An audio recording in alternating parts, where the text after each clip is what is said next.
आप देख रहे हैं इंडिया टाउन न्यूज, भारत की बात। नमस्कार, स्वागत है आपका हमारे खास बुलेटिन खबरें राजनांदगांव में और मैं हूं आपके साथ निशा। चलिए खबरों की शुरुआत करते हैं, पर उससे पहले एक नजर आज की हेडलाइंस पर। टपकती छत, खतरे में बचपन, आंगनबाड़ी खुद मांग रही सहारा।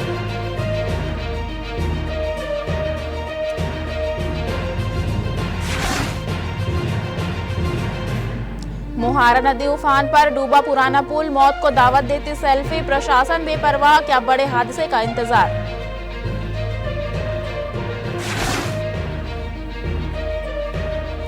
दावे बारिश में बह गए और शहर पानी में डूब गया। बारिश थमी लेकिन अपने पीछे कई सवाल छोड़ गई। जिम्मेदार विभाग जवाबदेही तय करने पर नजर।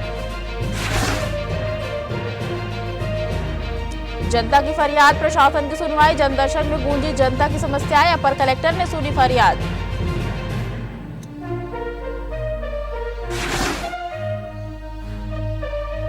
ओपीडी काउंटर कब, मरीज परेशान, जिला अस्पताल में लंबी कतारें, पर्ची के लिए घंटों इंतजार, मरीज बढ़े काउंटर नहीं।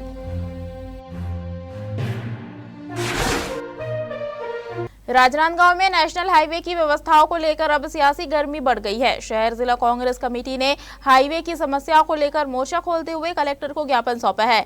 आपको बता दें, कांग्रेस ने ठाकुर टोला टोल प्लाजा की अव्यवस्था, खराब सड़क, बंद स्ट्रीट लाइट और बाईपास रोटरी की डिजाइन पर सवाल खड़े किए हैं। पार्टी का आरोप है कि लापरवाही का खामियाजा रोजाना आम वाहन चालकों और यात्रियों को भुगतना पड़ रहा है। दरअसल कांग्रेस नेताओं ने ज्ञापन के जरिए दावा किया कि ठाकुर टोला टोल प्लाजा पर एक लेन लंबे समय से बंद होने के कारण वाहन की कतारें लग रही है। इसका असर आम यात्रियों के साथ साथ आपातकालीन सेवाओं पर भी पड़ रहा है। कांग्रेस ने स्थानीय राजनांदगांव पासिंग वाहनों से टोल वसूली की शिकायतों का हवाला देते हुए जांच और कथित रूप से नियम विरुद्ध वसूली गई राशि वापस करने की मांग की है।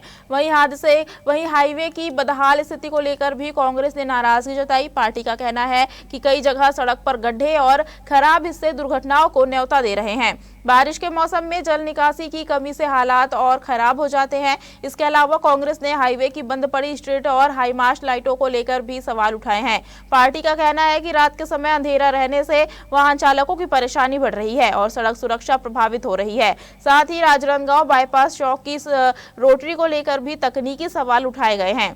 कांग्रेस का आरोप है कि रोटरी का डिजाइन भारी वाहनों की आवाजाही के लिहाज से उपयुक्त नहीं है, जिसके कारण दुर्घटनाओं की आशंका बनी रहती है। इन समस्याओं पर पार्टी ने चेतावनी दी है, अगर जल्द सुधार नहीं हुआ तो वह आंदोलन का रास्ता अपनाएगी।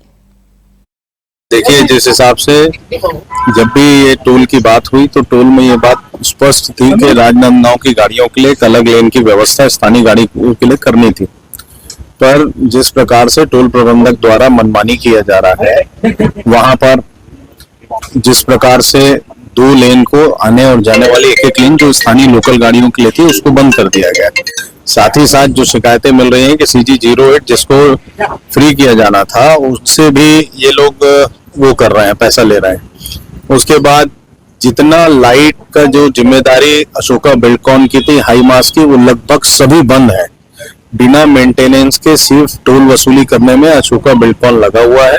ठाकुर टोला टोल में जो एक आखिरी लेन जो दोनों तरफ स्थानीय गाड़ियों के लिए थी उसको चालू किया जाए, उसको बंद कर दिया गया है। और ये जो मेन एक चौक बना है CIT कॉलेज में, जहां निरंतर घटनाएं घट रही हैं, जहां लोगों को जान माल की हानि हो रही है, वहां पर तत्काल प्रशासन हस्तक्षेप करते हुए उसके गोलाई को कम करें, इंजीनियरिंग पॉइंट ऑफ व्यू से देखें कि कहीं कोई गाड़ी पलटी ना हो और किसी को दुर्घटना में किसी की जान ना जाए। तो ये प्रशासन की जवाबदारी है, प्रशासन इसको सुनिश्चित करे। इन्हीं मांगों को लेकर आज हम लोगों ने जिलाधीश को ज्ञापन दिया है, जिस पर जिलाधीश महोदय ने कहा है कि टोल प्रबंधक से बात करके CG8 की गाड़ियों को पुनः परेशान करना टोल प्रबंधक बंद करे। साथ ही साथ वो जो 2 लेन बंद हुए हैं उसको चालू करने का काम ये लोग करेंगे। तेज हवा और बारिश ने जहां लोगों को गर्मी से राहत दी, वहीं शहर के कई इलाकों में अब सुरक्षा का संकट खड़ा हो गया है। दरअसल बारिश के बाद जगह जगह पेड़ों की भारी डालियां टूटकर सड़कों और गलियों में बिखर पड़ी है। समय रहते इन्हें नहीं हटाया गया तो ये किसी बड़े हादसे का कारण बन सकती है। चिखली ढाबा रोड, खैरागढ़ रोड समेत शहर की कई कॉलोनियों में पेड़ों की शाखाएं गिरने से की सूचना सामने आई है। कई जगहों पर रास्ते संकरे हो गए हैं और वाहन चालकों को आवाजाही में परेशानी हो रही है।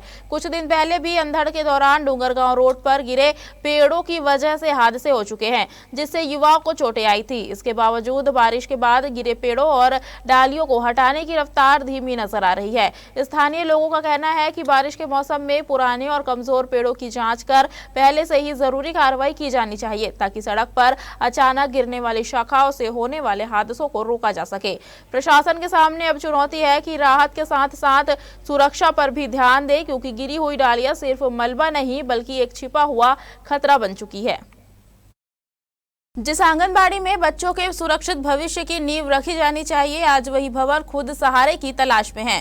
दरअसल राजनांदगांव के बसंतपुर क्षेत्र के आंगनबाड़ी केंद्र क्रमांक 1 की छत बारिश में टपक रही है। दीवारें सीलन से भर चुकी है और प्लास्टर झड़ने लगा है। हालात ऐसे है कि नन्हे बच्चों, गर्भवती महिलाओं और धात्री माताओं की सुरक्षा पर सवाल खड़े हो गए हैं। सवाल यह है कि क्या किसी बड़े हादसे के बाद ही जिम्मेदारों की नींद खुलेगी। बारिश शुरू होते ही आंगनबाड़ी केंद्र की तस्वीर बदल जाती है। छत से टपकता पानी, सीलन से भीगी दीवारें और उखड़ता प्लास्टर इस भवन की बदहाली की गवाही दे रहे हैं। कार्यकर्ताओं को बच्चों को सुरक्षित स्थान पर बैठाने के लिए रोज नई जुगाड़ करनी पड़ रही है। ऐसे माहौल में बच्चों की पढ़ाई और पोषण संबंधी गतिविधियां भी प्रभावित हो रही है। रहवासियों का कहना है कि भवन की मरम्मत की मांग कई बार संबंधित विभाग से की जा चुकी है, लेकिन हर बार सिर्फ आश्वासन ही मिला। आंगनबाड़ी केंद्र बच्चों के पोषण, प्रारंभिक शिक्षा और मातृ स्वास्थ्य सेवाओं का महत्वपूर्ण केंद्र होता है, लेकिन जब यही केंद्र असुरक्षित हो जाए तो योजनाओं की सफलता पर भी सवाल उठना लाजिमी है। यह सिर्फ एक जर्जर भवन की कहानी नहीं, बल्कि उन मासूम बच्चों की सुरक्षा का सवाल है जो हर दिन इसी आंगनबाड़ी में अपना भविष्य संवारने आते हैं। मौसम में बदलाव और बारिश के कारण जिला अस्पताल में मरीजों की संख्या बढ़ गई है, लेकिन ओपीडी पर्ची बनाने के लिए काउंटरों की संख्या कम होने से मरीजों और उनके परिजनों को परेशानी का सामना करना पड़ रहा है। आपको बता दें, वर्तमान में जिला अस्पताल में केवल 3 ओपीडी पंजीयन काउंटर चल रहे हैं। वहीं 100 बेड वाले मदर एंड चाइल्ड केयर अस्पताल में 1 काउंटर है, यानी कुल 4 काउंटरों से ही मरीजों की पर्ची बनाई जा रही है। ओपीडी पर्ची और जांच की पर्ची बनवाने के लिए मरीजों और परिजनों को लंबी लाइन में लगना पड़ रहा है। कई बार पर्ची बनवाने और जांच कराने में इतना समय लग जाता है कि ओपीडी का समय खत्म हो जाता है। इसके बाद मरीजों को इलाज के लिए अगले दिन दोबारा अस्पताल आना पड़ता है। जिला अस्पताल में डॉक्टर दोपहर 1 बजे तक मरीजों को देखते हैं। इलाज के लिए सबसे पहले ओपीडी पर्ची बनवानी पड़ती है। इसके बाद डॉक्टर जाँच के लिए ब्लड और यूरिन टेस्ट लिखते हैं। इन जाँचों के लिए भी अलग से पर्ची बनवानी पड़ती है, जिससे समय और बढ़ जाता है। जांच रिपोर्ट मिलने में देरी होने के कारण मरीज अगले दिन रिपोर्ट लेकर डॉक्टर को दिखा पाते हैं। इससे इलाज में अनावश्यक देरी हो रही है। मरीजों की सुविधा के लिए अस्पताल में आभा ऐप का स्टॉल लगाया गया है। इसके माध्यम से मरीज मोबाइल नंबर की मदद से ऑनलाइन ओपीडी पर्ची बनवा सकते हैं। इसके बाद काउंटर से पर्ची का प्रिंट लिया जा सकता है। इससे मरीजों का समय बच सकता है। हालांकि ओपीडी काउंटर पर पहले से ही लंबी कतार लगी रहती है, जिससे ऑनलाइन पर्ची का प्रिंट लेने में भी समय लग जाता है। वहीं कुछ मरीज और परिजन ओटीपी बताने में ठगी की आशंका के कारण आभा ऐप का उपयोग नहीं कर रहे हैं। मरीजों की बढ़ती संख्या और बीमारी के सीजन को देखते हुए अस्पताल में ओपीडी पंजीयन काउंटर बढ़ाने की जरूरत है, ताकि मरीजों को समय पर इलाज मिल सके। शहर के गुजरे फ्लाईओवर पर बारिश से बचाव के लिए बनाई गई जल निकासी व्यवस्था अब लोगों के लिए परेशानी का कारण बन गई है। फ्लाईओवर की पाइपलाइन क्षतिग्रस्त होने से बारिश का पानी नीचे सड़कों और सर्विस लेन पर गिर रहा है। हालात ऐसे है कि कई जगहों पर फ्लाईओवर से पानी लगातार टपकता रहता है, जिससे राहगीरों को परेशानी का सामना करना पड़ रहा है। आपको बता दें, कोतवाली थाने के सामने से लेकर अंबेडकर चौक तक फ्लाईओवर का पानी कई हिस्सों में नीचे गिर रहा है। इससे जहां वाहन चालकों को आवाजाही में दिक्कत हो रही है, वहीं फुटकर व्यापारियों की परेशानी भी बढ़ गई है। दुकानों के सामने पानी गिरने से ग्राहकों की आवाजाही प्रभावित हो रही है। लोगों का कहना है कि जिस जल निकासी व्यवस्था का उद्देश्य बारिश के पानी को नियंत्रित करना था, वही अब समस्या बन चुकी है। लंबे समय से क्षतिग्रस्त पाइपलाइन की मरम्मत नहीं होने के कारण हर बारिश में यही स्थिति बन जाती है। इस समस्या को लेकर शहरवासियों ने मांग की है कि संबंधित विभाग जल्द पाइपलाइन की मरम्मत कराए, ताकि फ्लाईओवर से गिरने वाले पानी से लोगों को राहत मिल सके। वक्त हो चुका है छोटे से ब्रेक का। बने रहिए इंडिया टाउन न्यूज के साथ। क्या आप बाल झड़ने से परेशान हैं? अब अपनाइए प्रकृति की शक्ति। पाइए घने चमकदार बाल और खूबसूरत दमकती त्वचा, प्रकृति का वरदान। Rukhsana shine herbal beauty combo kit, प्राकृतिक जड़ी बूटियों से तैयार। अब पाइए खूबसूरत चमकते बाल और त्वचा। हर्बल गुणों से भरपूर ये कॉम्बो आपके बालों और त्वचा की देखभाल में मदद करता है। अब उपलब्ध Amazon, फ्लिपकार्ट और नीचे दिए गए लिंक पर अभी ऑर्डर करें और हर्बल केयर का अनुभव लें। राजनांदगांव कलेक्ट्रेट में आयोजित जनदर्शन में आज जिले के विभिन्न क्षेत्रों से बड़ी संख्या में लोग अपनी समस्याएं लेकर पहुंचे। प्रधानमंत्री Awas Yojana, ration card, pension, राजस्व और अन्य शासकीय योजनाओं से जुड़ी शिकायतों को लेकर लोगों ने प्रशासन से समाधान की मांग की। जनदर्शन में अपर कलेक्टर CL मारकंडे ने आम नागरिकों की समस्याएं सुनी और संबंधित विभागों को आवश्यक कार्रवाई के निर्देश दिए। जनदर्शन में पहुंचे लोगों ने बताया कि कई पात्र हितग्राहियों का नाम प्रधानमंत्री आवास योजना की सूची से कट गया है, जिसके कारण उन्हें योजना का लाभ नहीं मिल पा रहा। वहीं कई लोगों ने राशन कार्ड बनवाने, नाम जोड़ने और संशोधन से जुड़ी समस्याएं भी प्रशासन के सामने रखी। इसके अलावा राजस्व, सामाजिक सुरक्षा, पेंशन, भूमि विवाद और अन्य विभागों से संबंधित शिकायतों पर भी आवेदन सौंपे गए। अपर कलेक्टर CL मारकंडे ने एक आवेदक की शिकायत गंभीरता से सुनी और संबंधित अधिकारियों को मामले की जांच कर जल्द निराकरण करने के निर्देश दिए। जनदर्शन के दौरान लोगों को आश्वस्त किया गया कि पात्र शिकायतों का नियमानुसार समाधान किया जाएगा। जनदर्शन में आज कुछ तो राजस्व से संबंधित आवेदन आए हैं और कुछ आवेदन जो है प्रधानमंत्री आवास में नाम था, उसके बाद में उसका नाम कट गया। ऐसे आवेदन, बहुत सारे आवेदन आ रहे हैं। तो हमने उसको संबंधित तो ये भी बताया है कि जो सर्वे सूची प्रकाशन हुआ है उसमें आप लोग दावा आपत्ति करिए, ताकि जो 2.0 जिसमें सर्वे में जो नाम कटा है, किस कारण से कटा है वो क्लियर हो जाएगा। हो सकता है अपात्र होने के कारण नाम कटा होगा, तो ये आप दावा आपत्ति करें ताकि जो है जनपद से या ग्राम सभा से जो सूची प्रकाशित हुई है उसे क्लियर हो जाएगा कि आपका नाम किस कारण से कटा है। हाँ, उनका वो पारिवारिक मामला बता रहा है। तो हमने कहा कि विधिवत उसका जो फर्जी जहाँ सिग्नेचर और साइन की बात कर रहे थे, तो विधिवत फोरम में जो है ना, और तो उसका FIR करवाए। जो उनका व्यक्तिगत वो है, उसके पारिवारिक वो यह ठेकेदार बता रहा है। राजनांदगांव में मेडिकल कॉलेज तक पहुंचने वाला रास्ता अब सुविधा से ज्यादा चिंता का कारण बनता जा रहा है। नेशनल हाईवे पर मेडिकल कॉलेज के सामने सुरक्षित टर्निंग नहीं होने से मरीजों, परिजनों और एम्बुलेंस चालकों को रोजाना परेशानी का सामना करना पड़ रहा है। इसी समस्या को लेकर पार्षद राजा तिवारी ने जिला कलेक्टर से हस्तक्षेप की मांग की है। मेडिकल कॉलेज जहां हर दिन जिंदगी बचाने की कोशिश होती है, वहीं इसके मुख्य मार्ग पर एक सुरक्षित मोड़ की कमी लोगों के लिए परेशानी और खतरे का कारण बनी हुई है। वर्तमान व्यवस्था में लोगों को काफी आगे जाकर यू टर्न लेना पड़ता है, जिससे समय तो बर्बाद होता ही है, साथ ही हाईवे पर दुर्घटना की आशंका भी बढ़ जाती है। पार्षद राजा तिवारी ने जिला कलेक्टर को ज्ञापन सौंपते हुए कहा कि मेडिकल कॉलेज जिले का सबसे बड़ा स्वास्थ्य केंद्र है, जहां मरीजों के साथ बड़ी संख्या में एम्बुलेंस, डॉक्टर और मेडिकल स्टाफ का आना जाना लगा रहता है। ऐसे में अस्पताल के सामने ही सुगम और सुरक्षित टर्निंग की व्यवस्था होना बेहद जरूरी है।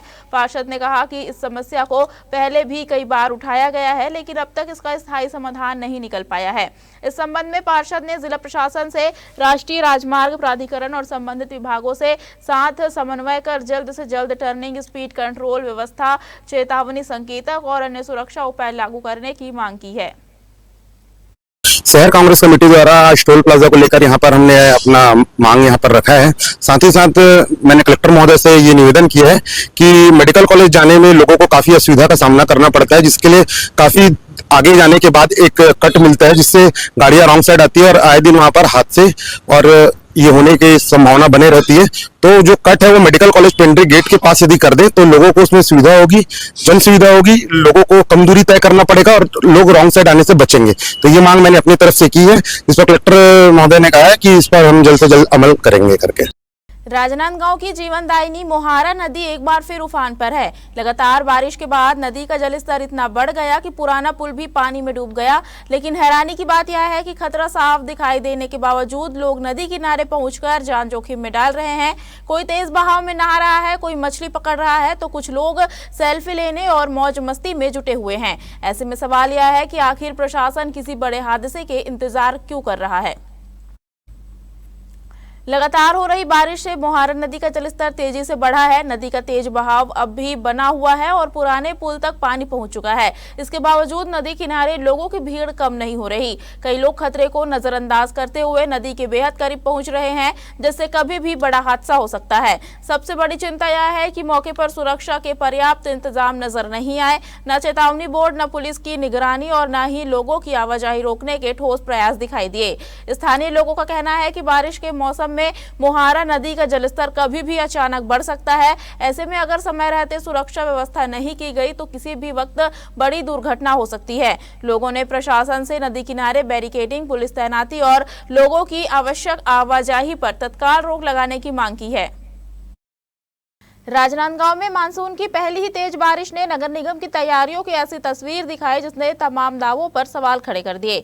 शहर की सड़कें तालाब बन गई, कॉलोनियां टापू में बदल गई और हालात ऐसे बने कि पानी निकालने के लिए सड़क का डिवाइडर तक तोड़ना पड़ा। आखिर करोड़ों की तैयारियां पहली बारिश भी क्यों नहीं झेल पाई।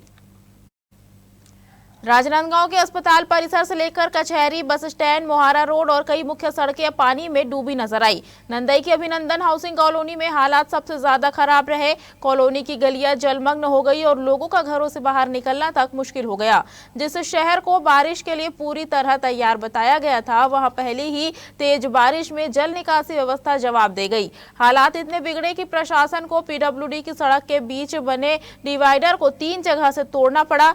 डिवाइडर टूटने के बाद पानी का बहाव शुरू हुआ और कुछ राहत मिली, लेकिन इस कदम ने कई नए सवाल खड़े कर दिए। अगर पानी निकालने का यही रास्ता था तो प्री मानसून प्लानिंग आखिर किस काम की थी। दरअसल हर साल नालियों की सफाई, जल निकासी सुधार और मानसून तैयारी के नाम पर लाखों रुपए खर्च होने का दावा किया जाता है, लेकिन पहली ही बारिश में शहर की तस्वीर कुछ और ही कहानी कह रही है। सवाल यह भी है कि अगर सड़क का डिवाइडर तोड़ना ही समाधान था तो इसकी अनुमति किसने दी, और अगर योजना पहले से सही होती तो क्या ऐसी नौबत आती। हालांकि बारिश प्राकृतिक है, लेकिन जलभराव प्रशासनिक तैयारी की परीक्षा है। इस बार पहली भी बारिश में राजनांदगांव उस परीक्षा में फेल नजर आया। अब जिम्मेदार विभाग जवाबदेही तय करेंगे या फिर मुद्दा भी बारिश के पानी के साथ बह जाएगा, इसका इंतजार शहर की जनता को रहेगा। हमारे खास बुलेटिन खबरें राजनांदगांव में फिलहाल इतना ही। अब मुझे दीजिए इजाजत और आप देखते रहिए इंडिया टाउन न्यूज, भारत की बात। नमस्कार। आप देख रहे हैं इंडिया टाउन न्यूज, भारत की बात।